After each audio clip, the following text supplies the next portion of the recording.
ဒီနေရာကတော့အမျိုးသားနဲ့အမျိုးသမီးတွေတခန်းနဲ့အတူတူနေခွင့်ရှိတဲ့ yacht house တစ်ခုပါ James ဆိုတဲ့ကောင်လေးက house ကိုစရောက်ချင်းအပေါ်ထပ်ကုတင်ပေါ်ကမိန်းကလေးတစ်ယောက်ရဲ့ခြေထောက်ကိုတတိထားမိသွားပါတယ်ဒါနဲ့သူလည်းမဆိုင်မတွပဲအဲ့ဒီမိန်းကလေးရဲ့အောက်ကကုတင်ကိုရွေးလိုက်ပါတယ်အဲ့ဒီမိန်းကလေးကတော့လေပါဝင်ရဲ့ရုပ်ရည်ကလည်းတော်တော်လေးဆွဲဆောင်မှုရှိတာကြောင့်စင်ကိုဖြစ်နေတဲ့ James တယောက်ကသူမကိုချက်ချင်းစိတ်ဝင်စားသွားပါတယ်ဒါနဲ့ James ကအကြောင်းမရှိအကြောင်းရှာပြီးဝဲနဲ့စကားဆက်မိပြောဖို့ကြိုးစားလာပါတယ်စကားပြောရင်းနဲ့နှစ်ယောက်ကြားကအငွေတက်ကလည်းတဖြည်းဖြည်းနဲ့ပိုပြီးရင်းနှီးလာခဲ့ပါတယ်ဒါပေမဲ့အဲ့ဒီအချိန်မှာပဲတတိယမြောက်ခန်းဖော်တစ်ယောက်ရောက်လာပါတယ်သူကတော့ Edward ဆိုတဲ့နိုင်ငံသားတစ်ယောက်ပါ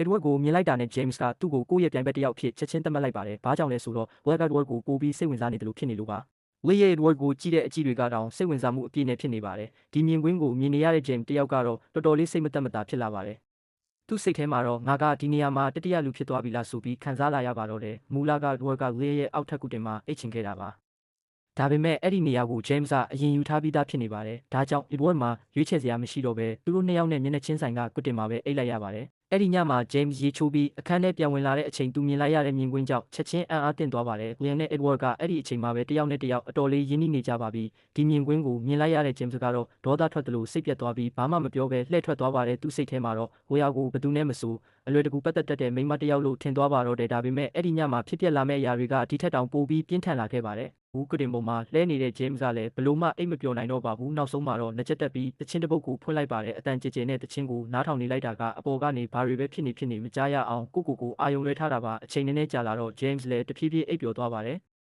ဒါပေမဲ့ရုတ်တရက်သူ့မျက်နှာပေါ်ကိုတွေးတဆက်ကျလာပါတယ်